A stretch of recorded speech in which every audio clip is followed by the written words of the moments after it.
del Señor, quiero invitarles a tomar su Biblia conmigo y que me acompañes. Por favor, acompáñenme en Lucas capítulo 24 y vamos a leer del versículo 1 al 6. Lucas capítulo 24, versículo 1 al 6. Dice la palabra del Señor: el primer día de la semana, refiriéndose al día de hoy, el primer día de la semana, muy de mañana, vinieron al sepulcro trayendo las especias aromáticas que habían preparado, y algunas otras mujeres con ellas, y hallaron removida la piedra del sepulcro, y entrando no hallaron el cuerpo del Señor Jesús. Aconteció que estando ellas perplejas por esto, he aquí se pararon junto a ellas dos varones con vestiduras resplandecientes, y como tuvieron temor y bajaron el rostro a tierra, les dijeron: ¿por qué buscáis entre los muertos al que vive? ¡Aleluya! No está aquí, sino que ha resucitado. Amén. Acordaos de lo que os habló cuando aún estaba en Galilea. Pueden tomar asiento. Hoy estamos celebrando la resurrección de nuestro Señor Jesucristo. Para muchas personas es un día para festejar, para otros es un día para darle rienda suelta a la carne, a las emociones, ¿verdad?, a los placeres que ofrece esta vida. Pero nosotros, como cuerpo de Cristo, hemos tomado esta mañana para conmemorar un sacrificio que Él hizo por nosotros, y ese sacrificio nos garantizó a cada uno de nosotros un lugar en el reino eterno. Y eso es más que motivo para estar alegre, contento y gozoso por lo que Dios ha hecho para con nosotros. La obra de la cruz ha redimido el hombre y ha hecho alianza una vez más entre Dios y hombre. Ha reconciliado el hombre con Dios. Así que en el día de hoy yo quiero hablarles sobre el poder de la resurrección. Para muchas personas hablar de resurrección o la resurrección de Jesús no es algo relevante porque no entienden el poder que tiene la resurrección de Jesús. Y nosotros nunca le daremos valor a aquellas cosas que desconocemos su esencia. Para darle valor a algo debemos de definir y estar bien seguros de cuál es su esencia. Así que vamos a hablar hoy sobre el poder de la resurrección. Algo que debemos de entender con relación a la redención del hombre: su poder está fundamentado sobre la base de 4 realidades irrefutables que fueron manifestadas en la persona de Cristo. La primera realidad es que Él nació de una virgen, una realidad que sobrepasa el entendimiento del ser humano. La segunda realidad ha sido su muerte, que nadie lo mató, Él mismo se entregó.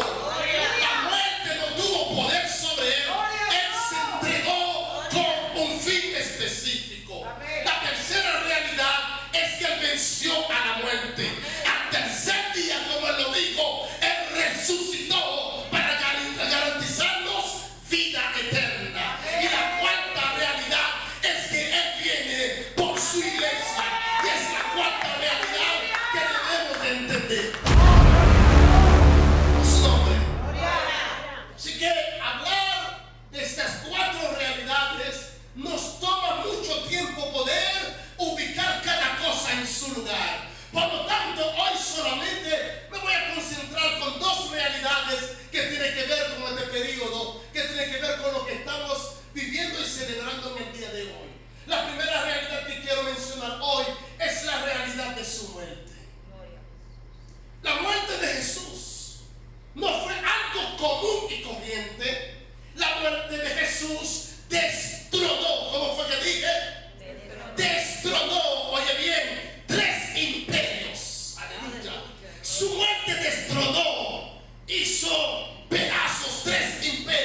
Y el primer imperio que derrotó su muerte fue el imperio de la religión. Dice las escrituras según Mateo capítulo 27 versículo 51 que el velo del templo se rasgó en dos, pero no se rasgó así por así, sino que se rasgó de arriba hacia abajo, para que se entienda que no ha sido obra de hombre, sino que ha sido obra de Dios.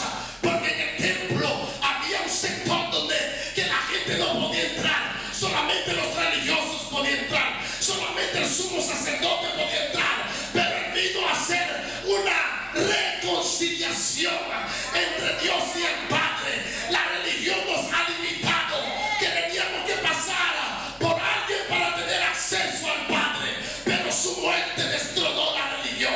Su muerte dice: yo no he venido a traer una religión, he venido a traer vida y vida en abundancia.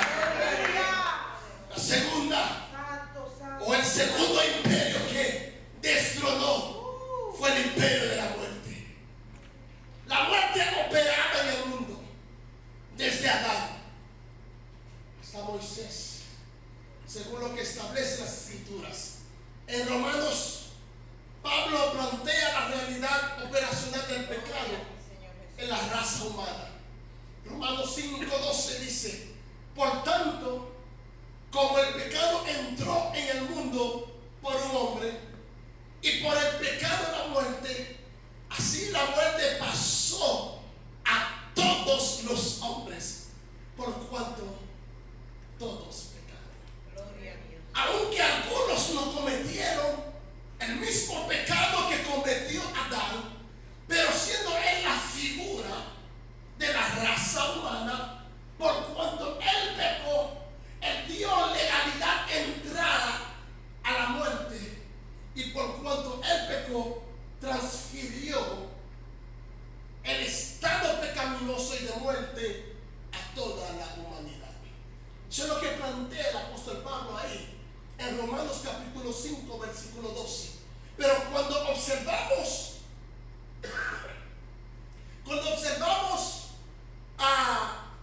lo que dice el apóstol Pablo en 1 Corintios, ya él está hablando sobre después que Cristo murió, destronó el imperio de la muerte. La muerte, todo aquel que moría antes de Cristo tenía que descender ahí al Hades, tenía que reportarse ahí, porque todos nosotros habíamos pecado y estábamos expuestos a la muerte. Pero antes, el día que murió, descendió en lo más bajo de las Hades, le dijo al diablo: ¿dónde está la llave?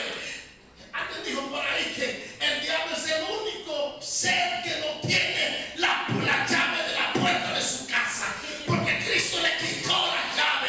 Le dijo: a partir del momento, todo aquel que en mí cree no va a pasar por ahí. Su nombre. Por eso que el apóstol Pablo dice: ¿dónde está, oh muerte, tu aguijón? ¿Dónde está, oh sepulcro, tu victoria? ¡Aleluya! Porque Cristo venció. Amén. ¿En qué parte se evidenció su victoria sobre la muerte? Cuando vamos a Mateo capítulo 27 versículo 52 al 53, dice que los que habían muerto se salieron de su tumba. Que cuando Jesús murió, hubo un temblor, las rocas se removieron, las tumbas se abrieron, los santos, aquellos que se habían muerto, resucitaron y caminaron a Jerusalén. Aleluya. Porque se evidenció que hubo una victoria sobre la muerte. Dice las escrituras, Mateo 27, 52, 53, dice: y se abrieron los sepulcros, y muchos cuerpos de santos que habían dormido se levantaron y salieron de los sepulcros después de la resurrección de él, vinieron a la santa ciudad y aparecieron a muchos.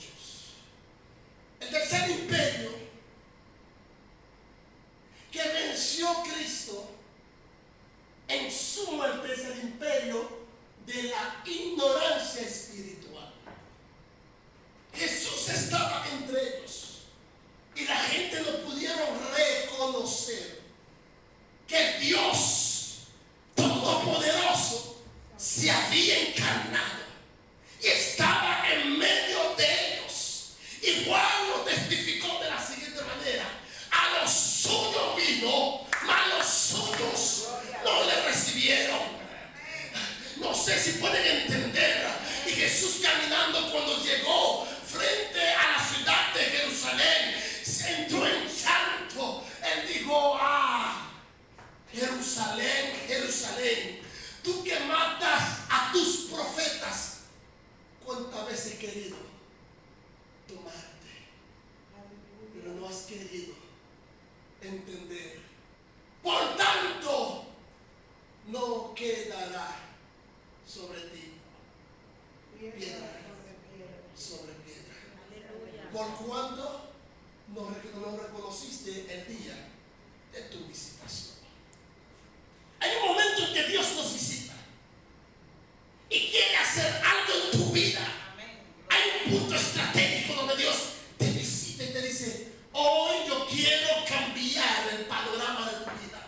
Este es tu año, este es tu mes, esta semana haré algo poderoso en tu vida. Pero al no reconocer el día de la visitación del Señor, no aprovechamos lo que tiene para nosotros.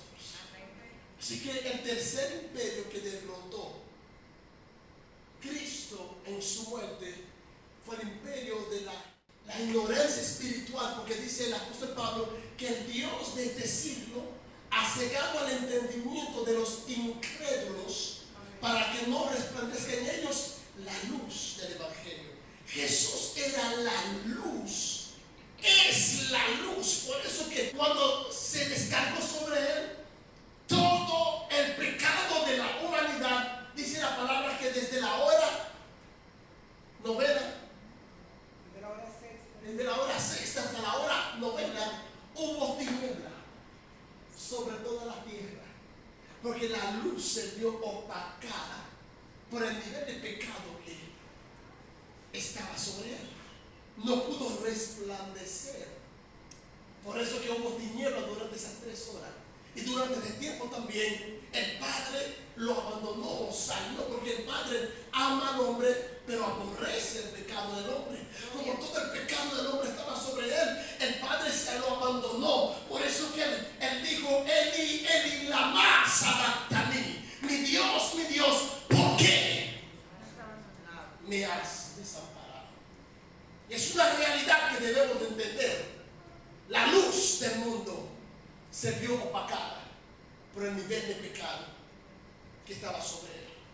Así que uno de los centuriones que lo estaba custodiando, aunque él veía todas las burlas, y a lo mejor él también, pero en el momento en que Jesús murió y tembló la tierra, las rocas también se conmovieron, el velo del templo se rasgó en dos. Entonces, cuando él miró eso y Jesús dijo: Padre, en tu mano encomiendo mi espíritu, y expiró, dijo el centurión: ciertamente este era hijo de Dios.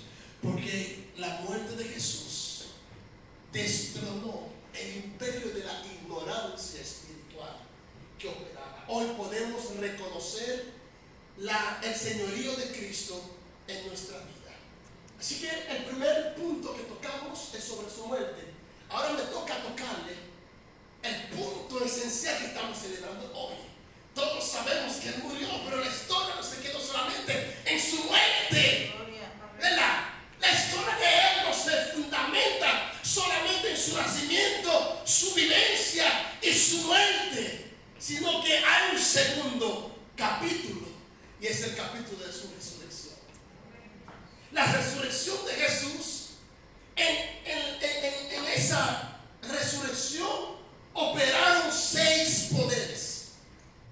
Ahí está el poder de la resurrección. 6 poderes operaron en la resurrección de Jesús.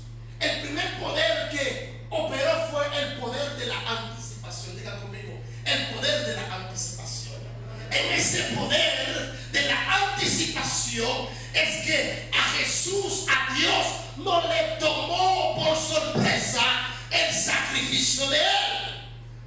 Es que algo que desde la eternidad fue efectuado.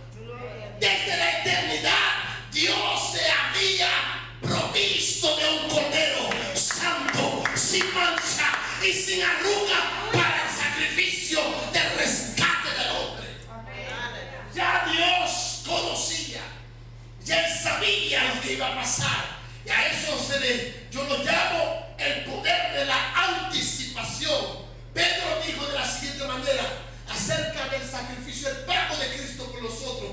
Cristo pagó por nosotros con una sangre preciosa. 1 Pedro 1, 19. Con la sangre preciosa de Cristo, como de un cordero sin mancha y sin contaminación, ya destinado desde antes de la fundación del mundo, pero manifestado en los postreros tiempos por amor de vosotros. Y por otro lado, Apocalipsis 13:8 dice: y la adoraron todos los moradores de la tierra, cuyos nombres no estaban escritos en el libro de la vida del cordero que fue inmolado desde el principio del mundo. Significa que antes de que Adán pecara, ya Dios tenía una solución. Antes de tu caída, ya Dios tenía una solución. Antes de tu pecado, ya Dios tenía la solución, el día, el tiempo, la fecha y la hora en que te ibas a reconciliar. Alguien tiene que entender que tu condición, lo que tú estás viviendo hoy, el estado en el cual tú estás hoy, los errores del ayer, nada de eso puede alterar lo que fue desde la eternidad. Lo que Dios estableció sobre tu vida, lo que dijo desde la eternidad, lo que estamos viviendo aquí, no tiene poder para alterar lo que Él dijo. Es un tipo de celebración. El primer poder que se efectuó en la resurrección de Jesús es el poder de la anticipación. ¡Wow! Alguien debería decir gloria a Dios. El poder de la anticipación. Aleluya. Y el segundo poder es el poder de la siembra. El poder de la siembra. Una de las cosas que estipula la ley de la siembra es que la semilla debe de morir. Si la semilla no muere, queda solo. ¿Verdad que sí? Jesús lo dijo en Juan capítulo 12, 24, dice: de cierto os digo, que si el grano de trigo no cae en la tierra y muere, queda solo.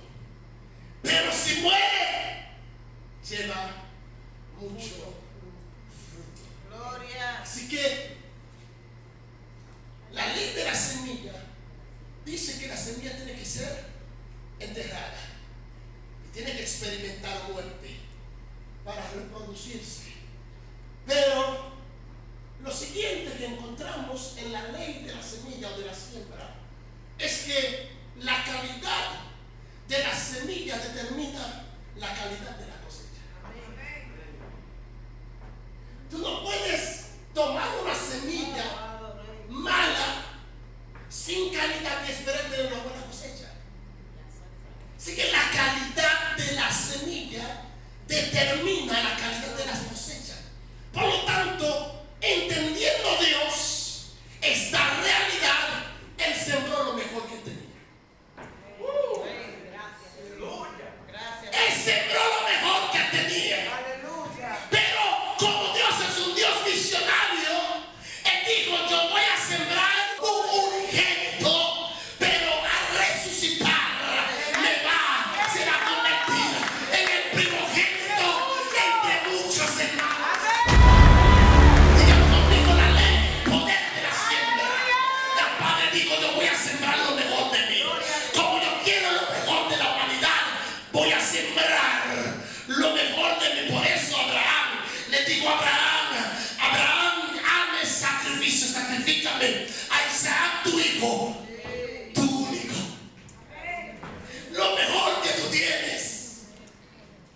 Es el poder de la siembra. Él sembró lo mejor que él tenía. Él sembró su unigénito, el único hijo que él tenía. Pero cuando murió y resucitó, ahora ya no es el unigénito. Ahora él es el prototocos, el prototipo, el primogénito. Eso comunica a nuestro entendimiento que lo que hemos creído en Dios, en Cristo, portamos la naturaleza divina. Antes de la resurrección, hay una realidad que debemos entender. Jesús siempre, al referirse a sus discípulos, le hablaba como sus seguidores, ¿verdad? Le hablaba como a sus siervos, ¿verdad? Y así que él trataba a sus discípulos. Algunos de ellos le decían su amigo. Pero si vamos a San Juan, capítulo 20, versículo 17, vemos que María Magdalena, Jesús se le acercó, se le presentó a Jesús. Y Jesús le dijo, todavía no me toque. Porque siendo el cordero sin mancha, ¿verdad?, sin arruga, que ha sido ofrecido al Padre, él tenía que presentarse delante del Padre sin corrupción. Así que le dijo, todavía no me toque. Yo tengo que subir al Padre. Pero ve, transmítele la noticia a mis hermanos. Venid a mis hermanos. Ya no son siervos. Ya no son solamente mis discípulos. Porque ya no pasé de ser el unigénito para ser el primogénito entre muchos hermanos. Y le digo, mira, venid a tus hermanos. Yo voy donde mi Padre y el Padre de ustedes. ¿Me están leyendo ahí? Yo voy donde mi Dios y el Dios de ustedes. Así que portamos la naturaleza divina por causa del poder de la semilla o de la siembra. El Padre sembró un hijo y cosechó millones, millones y millones de hijos para la gloria de su nombre. Y el tercer poder es el poder de la justificación.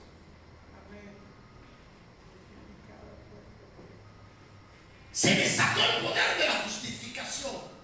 Y cuando hablamos de justificación, justificar es declarar justo, declarar inocente a alguien.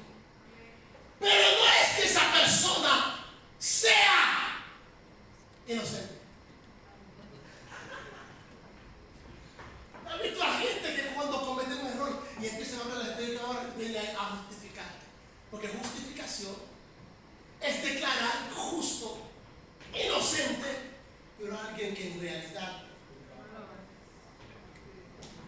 Pero en el poder de la resurrección, aún siendo culpables, somos justificados por él.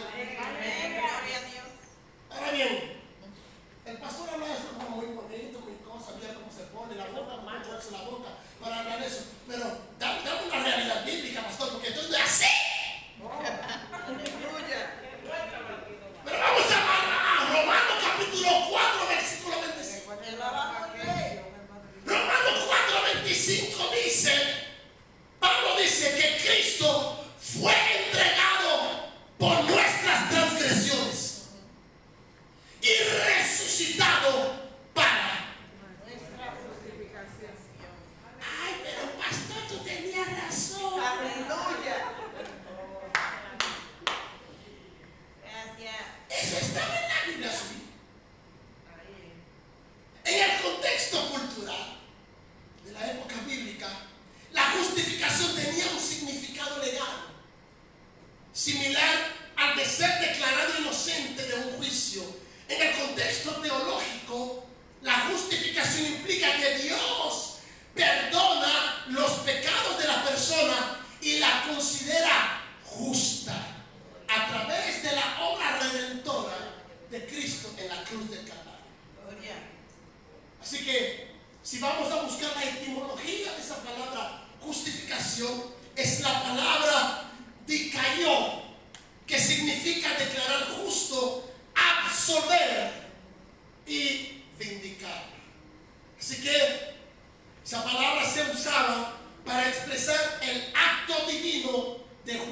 predicar a los creyentes. No los que no son creyentes, a los creyentes. El cuarto poder, ese poder es fuerte, es el poder de la transición espiritual. Porque ese poder trasciende lo natural, trasciende la ley de la siembra, trasciende la ley de la semilla.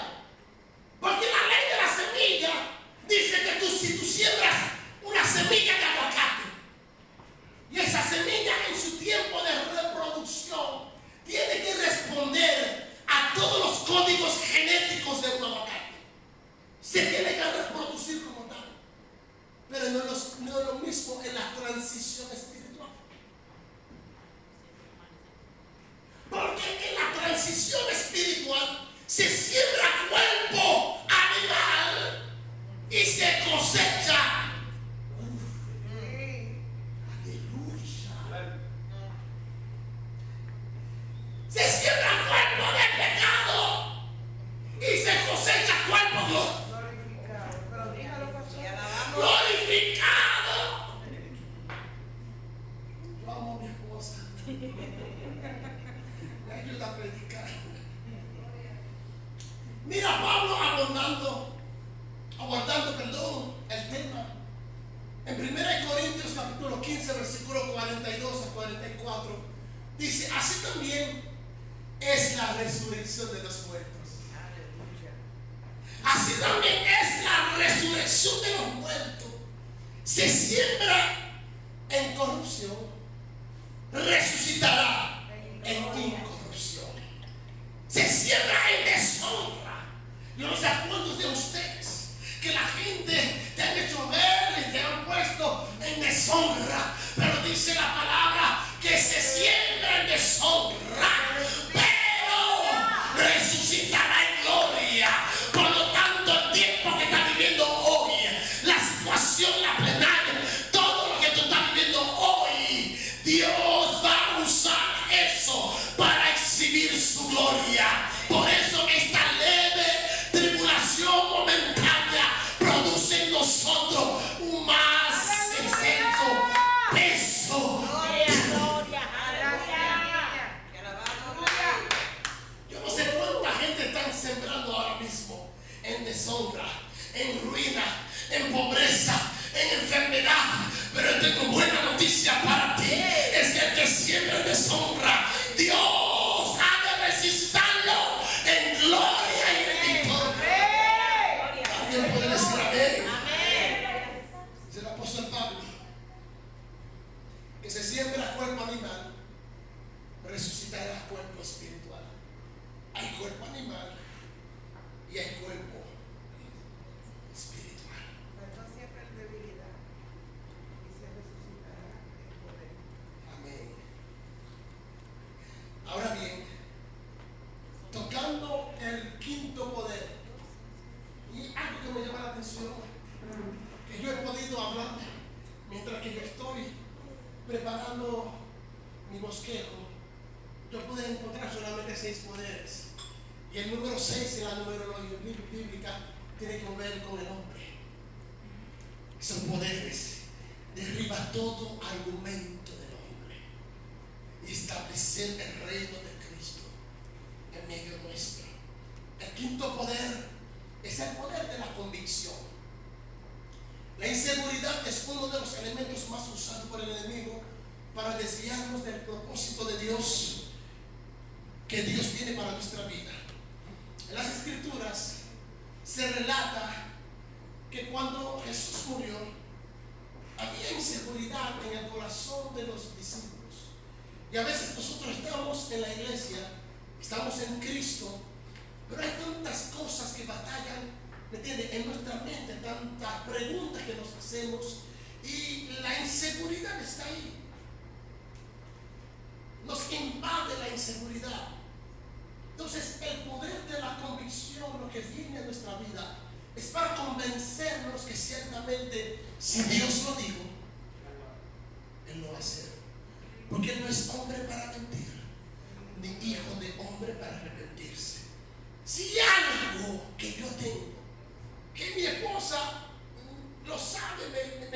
entonces es que por más difícil es la situación en la cual yo estoy atravesando, yo siempre tengo paz. A veces uno en su humanidad como que no puede, pero la mayoría de las veces yo siempre mantengo mi firmeza en que Dios lo dijo. Y el hecho de que Él lo dijo, la fe, el que tiene el don de fe, no es lo mismo que la fe. El don de fe es una persona que opera pasivamente. Oye bien, el don de fe te lleva a operar pasivamente, entendiendo que Dios lo va a hacer. Es decir, que alguien que tiene el don de fe tiene el don pasivo, o sea, opera, camina pasivamente, pero con una fe activa. Porque la fe no está basada en lo que yo puedo hacer con mis recursos. Por eso que en ocasiones Dios tiene que quitarte todos los recursos que tú tienes. Cuando tú te apoyas en tus recursos, Dios te quita los recursos. Así que los discípulos de Jesús tenían sus recursos. Tenían a Jesús a su lado. Pero cuando Jesús murió, ¿qué es lo primero que hicieron? Cada persona volvió a lo suyo. Pero el poder de la convicción vino a ellos. En la resurrección, Jesús visitó a sus discípulos durante 40 días. Porque el número 40 habla de los nuevos inicios. Durante 40 días. Y le hablaba sobre el reino de Dios. Nunca les habló a ellos sobre los milagros de la silla, sobre los demonios que se les sujetaban. Pero sí le hablaba sobre cómo operar en el reino de Dios, para llevar a ellos a un nivel de convicción. Y esa convicción que Cristo implantó en ellos, ese nivel de convicción permitió de que ellos pudieran soportar la persecución romana. Pero antes de ese nivel de convicción, cuando vieron que agarraron, le echaron mano a Jesús, hicieron patica. ¿Para qué te tengo? ¿Verdad?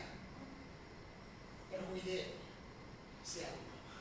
Pero cuando Jesús le implantó a ellos en su espíritu el poder de la convicción, ellos cuando decían, no te vayas por ahí, decían, ¿qué tú haces amedrentando mi espíritu? No estoy solamente dispuesto a ser apresado por causa de su nombre, sino hasta entregar mi vida.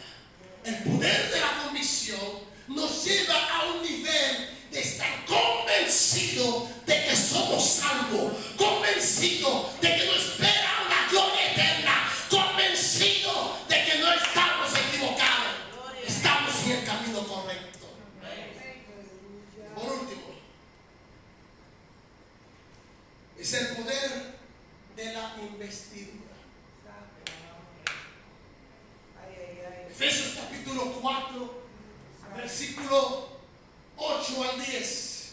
Dice, por lo cual dice, subiendo a lo alto, llevó cautiva la cautividad y dio dones a los hombres. Y eso de que subió, ¿qué es? Sino que también había descendido primero a las partes más bajas de la tierra. El que descendió es el mismo que también subió por encima de todos los cielos para llenarlo todo. En el poder de la investidura, Cristo en su muerte, con su muerte, nos empoderó del poder del Espíritu Santo para así poder testificarlo a Él en todos los ámbitos de la sociedad. El mayor poder de la fe cristiana es el testimonio del nacimiento de Jesús, de su muerte, de su resurrección y de su segunda venida. El poder, por eso el apóstol Pablo le decía a la iglesia, yo me he propuesto no venirle a ustedes con palabras de sabiduría, sino en el poder de Dios, el poder del Espíritu Santo. La muerte de Jesús, su resurrección, nos garantizó la salvación, pero también nos empoderó para ser testigos fieles de esta realidad. Por eso es tan poderoso y es tan grande, es tan poderosa la resurrección o el poder de la resurrección, que los religiosos del tiempo de Jesús, siendo influenciados ellos, hicieron de todo lo que estaba en su poder para evitar de que esa verdad fuese difundida. Ellos sobornaron a los soldados romanos que estaban ahí para que ellos no dijeran que Él había resucitado. Pero si hay algo de la cual estamos convencidos, es que la verdad siempre sale a la luz. Muchos han tratado en nuestro tiempo de negar la resurrección, y hay incluso algunas iglesias que tambalean con relación a la resurrección. Hay muchos argumentos de hombre que quieren como que poner en duda la resurrección de Jesús. Por eso que el apóstol Pablo en 1 Corintios 15, versículo 13 al 14 dice: porque si no hay resurrección de muertos, tampoco Cristo resucitó. Y si Cristo no resucitó, vana es nuestra predicación, y vana también es nuestra fe. No hay evangelio sin crucifixión. Y el evangelio sería vano si no hay resurrección. Porque la base de nuestra fe, las cuatro patas de la redención del hombre, de la mesa, las cuatro patas es el nacimiento de Jesús, profetizado por mucho tiempo antes del acontecimiento. Su muerte, que no iba a ser asesinado por el hombre, sino él mismo se iba a entregar. Los ladrones que estaban en la cruz, las demás personas que estaban ahí, ellos agonizaban, duraban más tiempo en la cruz, porque era una forma de torturar a la persona. Duraban días así, no se morían de una vez. Pero Jesús, cuando llegó el tiempo, él mismo se entregó. Dijo: Padre, en tu mano entrego mi espíritu. Así que las cuatro patas están ahí: su nacimiento, su muerte, su resurrección y su segunda venida. Y la iglesia tiene que estar anclada en esta gran realidad. En resumen, la resurrección de Jesús es un evento crucial en la historia de la salvación que confirma la identidad divina de Jesucristo, su victoria sobre el pecado y la muerte. Y quiero terminar con esta pregunta: ¿realmente tú crees? Porque si tú crees, tú tienes acceso a todos los beneficios que conlleva esa resurrección y su segunda venida. Tal vez hoy será el excelente día para tú tomar una decisión y reubicarte en el lugar de tu asignación. El Espíritu Santo está aquí en medio nuestro, está trayendo convicción a nuestro ser.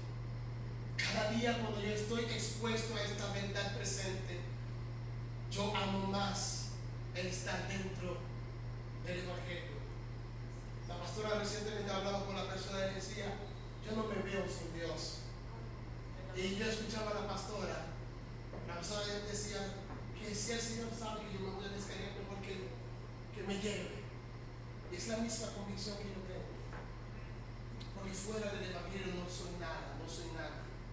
Todo mi ser, todo lo que yo soy, lo contempla mi genética, todo lo que yo tengo ahí. Dice el Evangelio, es Cristo. Y eso va mucho más que palabras. y con mis hechos. Que hoy es un buen día para reflexionar. Gracias, Señor. Estamos celebrando esta resurrección de Cristo, el primer día de la semana, pero dentro de ese tiempo también de reflexión debemos de recordar estas realidades que acabo de presentarle a ustedes. La primera realidad le hablé sobre la muerte de Jesús, y esa muerte destronó el imperio de la religión, el imperio de la muerte y el imperio también de la ignorancia espiritual. La ignorancia espiritual ha llevado a muchas personas a no mantenerse en su lugar de asignación. Y yo quiero orar por ti en este momento. Por favor, cierra tus ojos. Aleluya.